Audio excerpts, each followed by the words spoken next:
చంద్రబాబు నాయుడు గారిని అరెస్ట్ చేయడానికన్నా ముందర ఒకసారి గవర్నర్ గారి పర్మిషన్ తీసుకొని ఉంటే బాగుండేది అని అనిరుద్ధ్ గారు చెప్పినట్టు జడ్జి గారు చెప్పినటువంటి ఒక మాట, తీసుకొని ఉంటే బాగుండేది అంతే. ఆ తర్వాత దాన్ని కంటిన్యూ చేస్తూ ఇప్పుడైనా గవర్నర్ గారి పర్మిషన్ తీసుకొని ఆ కేసుని ప్రొసీడ్ అవ్వచ్చు, చాలా క్లియర్గా చెప్పారు, చాలా స్పష్టంగా చెప్పారు.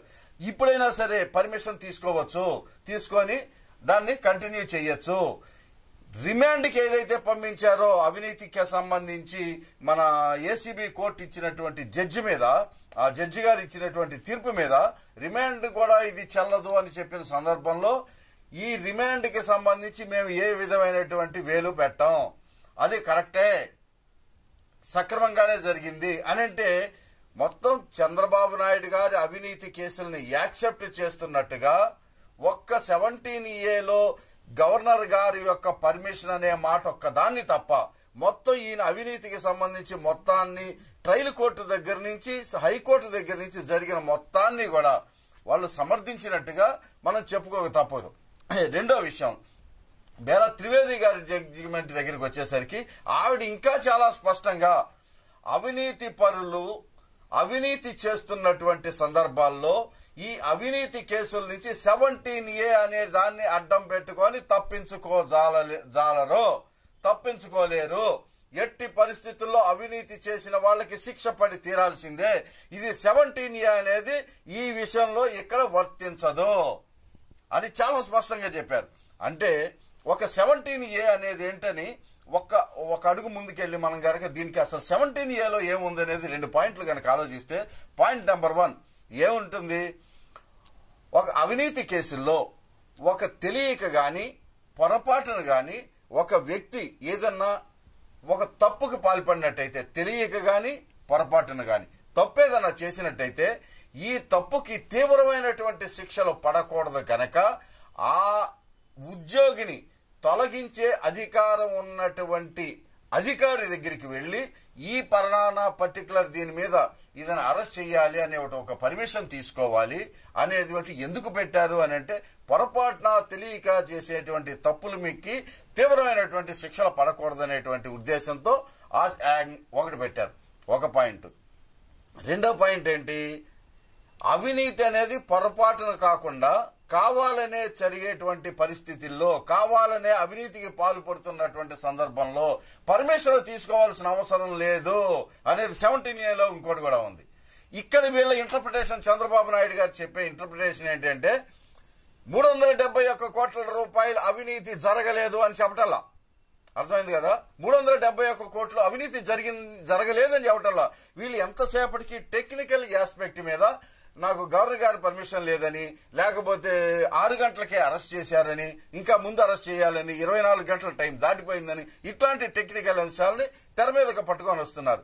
ఎందుకని అనంటే ఈ అవినీతి కేసులో చంద్రబాబు నాయుడు గారికి సంబంధించి 371 కోట్ల రూపాయలు అవినీతి పలానా జోర్ జరిగితే అది చంద్రబాబు నాయుడు గారికి ఏమి సంబంధం, ఇది సంబంధం లేదు గనక, ఈయనకేం తెలియకుండా జరిగింది గనక గవర్నర్ గారి పర్మిషన్ తీసుకోవాలి అనే టెక్నికల్ అంశాన్ని పట్టుకొని కోర్టుకొచ్చారు తప్ప అవినీతి జరగలేదు అనే విషయాన్ని ఎక్కడ చెప్పడం అనేది జరగలేదు. ఈ రెండో పాయింట్ ఏంటి అని అంటే, ఈ టెక్నికల్ ఈ 17A కూడా సీఎం అనే పదం కానీ గవర్నర్ అనే పదం కానీ ఎక్కడా లేదు. ఇది రాష్ట్ర ప్రభుత్వ ఉద్యోగులకి, కేంద్ర ప్రభుత్వ ఉద్యోగులకి తెలియక చేసే పొరపాట్లకి తీవ్రమైన శిక్షలు పడకూడదు అనే ఆస్పెక్ట్ లో తీసుకొచ్చినటువంటి చట్టం 17A. ఇది సీఎం గారే కావాలని ఆయన నేతృత్వంలోనే ఎన్నిసార్లు ఆయన సంతకాలు ఉన్నాయో, ఎన్నిసార్లు ఆయన మౌఖిక ఆదేశాలు జారీ చేసి ఈ 370 కోట్ల రూపాయలు పలానా వాళ్ళకి ఇవ్వండి, పలానా వాళ్ళకి ఇవ్వండి అని చెప్పాడో, ఆ డబ్బుల్లోంచి ఈయన బ్యాంక్ అకౌంట్లోకి ఎంత పడిందో, ఈయన డైరెక్ట్ గా తెలుగుదేశం పార్టీలో అకౌంట్లోకి ఎంత పడిందో, అలాగే ఈయన పలానా సంస్థలకి ఇవ్వండి అని అంటే అవి వెళ్ళిపోవటం, తర్వాత అక్కడి నుంచి దేశాలు దారిపోవటం, అక్కడి నుంచి మళ్ళీ వచ్చి ఇక్కడికి ఇండియాలోకి ప్రవేశపెట్టడం, ఇవన్నీ కూడా తెలిసి చేసినటువంటి తప్పులే. ఈ తెలిసి చేసినటువంటి తప్పులకి ఏమాత్రం క్షమించాల్సిన అవసరం లేదని చెప్పి ఈ సందర్భంగా బేలా త్రివేది గారు చెప్పినట్టయింది. అలాగే అనిరుద్ధ్ గారు కూడా చెప్పినటువంటి తీర్పులో కూడా ఇప్పుడన్నా అవసరమైతే గవర్నర్ గారి పర్మిషన్ తీసుకోండి అని అన్నారు తప్ప ఇది అసలు చెల్లదు, ఈయన అవినీతి అనేది పాల్పడలేదు ఎక్కడ అనేటువంటి మాట ఎక్కడ అన్నటువంటి పాపాన పోలేదు అని అంటే చంద్రబాబు నాయుడు గారిని సుప్రీంకోర్టు కూడా ఈయన తప్పు చేసినట్టు, అవినీతికి పాల్పడినట్టు, 371 కోట్ల రూపాయలు జనాల సొమ్ముని దిగమింగేసినట్టు సుప్రీంకోర్టు కూడా ఇవాళ యాక్సెప్ట్ చేసింది. అందుకని పండగ రోజున చంద్రబాబు నాయుడు గారికి పెద్ద చెంపదెబ్బ అని చెప్పేసి ఈ సందర్భంగా చెప్పుకోక తప్పదు. కోర్టులో భారీ ఊరట లభించింది అంటూ కూడా జగన్మోహన్ రెడ్డికి ఎదురు దెబ్బ తగిలింది అంటూ కొన్ని మీడియా ఛానల్స్ లో వార్తలు వస్తున్నాయి కదా. ఈ టైంలో వార్తలు వాళ్ళ అనుకూలంగా ఉండేటువంటి ఓకే ఊరట అని అంటే ఏంటి, ఆ 17A ఎలో చేసేసి అసలు ఈ కేసే చెల్లదు అని అంటే ఊరట. ఇది ఏమని చెప్పారు బేలా త్రివేది అనే ఆవిడ, ఆ జడ్జి గారు, ఇది 17A ఇక్కడ వర్తించదు అని క్లియర్ గా చెప్పింది. అనిరుద్ధ్ గారు అనేటువంటి జడ్జి గారు ఆయన చెప్పిన మాట ఏంటంటే ఇది ఇప్పుడైనా పర్మిషన్ తీసుకోవచ్చు, ఇది 1918 తర్వాత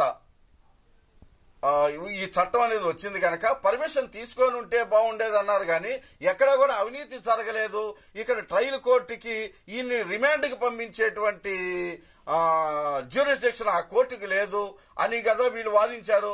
అది ఎక్కడా కూడా అనిరుద్ధ్ గారు చెప్పినటువంటి జడ్జిమెంట్ లో ఈయన ఈ బెయిల్కి సంబంధించి కానీ జ్యుడిషియల్ కస్టడీకి సంబంధించి కానీ ఇది ఏ రకంగానూ కూడా తప్పు కాదు, దాంట్లో మేము వేలు పెట్టాం, అసలు దానికి సంబంధించి తప్ప రైటా అనేటువంటి ఆస్పెక్ట్ లో కూడా మేము వెళ్ళాం అని చాలా క్లియర్ గా చెప్పిన తర్వాత చంద్రబాబు నాయుడు గారికి ఊరటెక్కడా, జగన్మోహన్ రెడ్డి గారికి దెబ్బ ఎక్కడా, పోనీ వాళ్ళకు ఊరట లభిస్తే పైన లార్జర్ బెంచ్కి ఎందుకు వెళ్ళింది?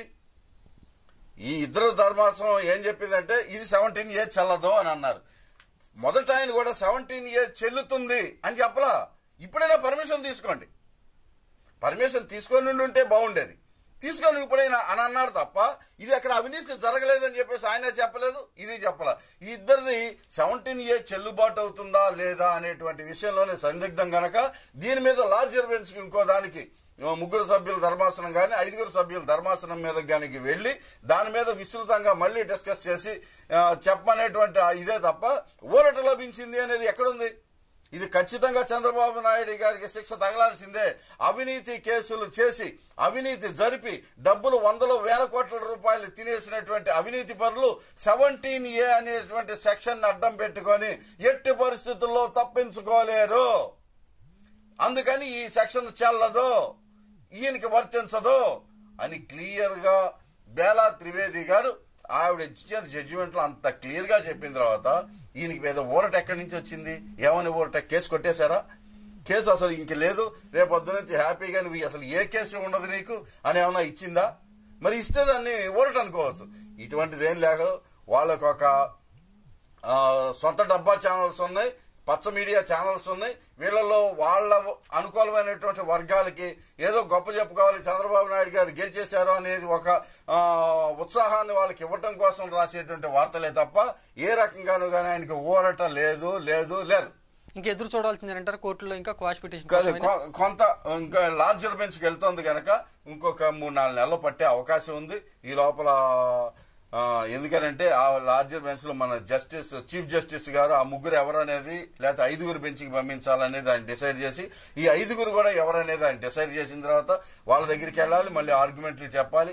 ఆర్గ్యుమెంట్ లో వాళ్ళు ఇచ్చేటువంటి తీర్పు అంటే ఇది గ్యారంటీగా 4-5 నెలలు పెట్టే అంశమే. ఈ లోపల ఎలక్షన్లు అయిపోయే అవకాశం కూడా ఉంది.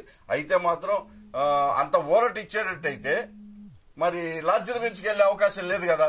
మరి లార్జర్ బెంచ్కి వెళ్తోంది అంటే ఈయనకి ఇక్కడ ఊరట లభించలేదనే కదా. అంటే వాళ్ళ సొంత ఆనందం కోసం చేసుకునేటువంటి వ్యాఖ్యలు తప్ప ఇంతలో దీని ఏం లేదు.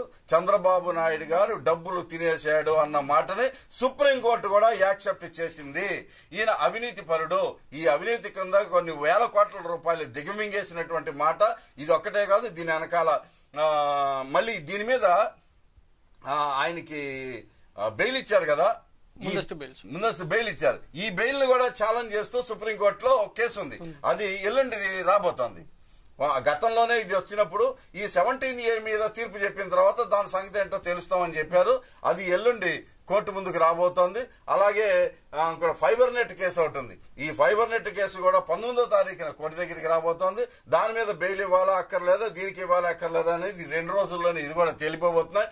కనుక చంద్రబాబు నాయుడు అవినీతి పరుడు, వేల కోట్ల రూపాయలు తినేసి చేశాడు అన్న దానికి సాక్ష్యాధారాలు ఉన్నాయి కనుకే వాళ్ళు ఎక్కడా కూడా ఈ కేసుని పూర్వాపరాల్లోకి వెళ్లకుండా ఈయన అవినీతి చెయ్యలేదు అనే మాటని ఎక్కడ యాక్సెప్ట్ ఇది చేయకుండా ఆయన రిమాండ్కి పంపించడం కూడా సబబే, కరెక్టే.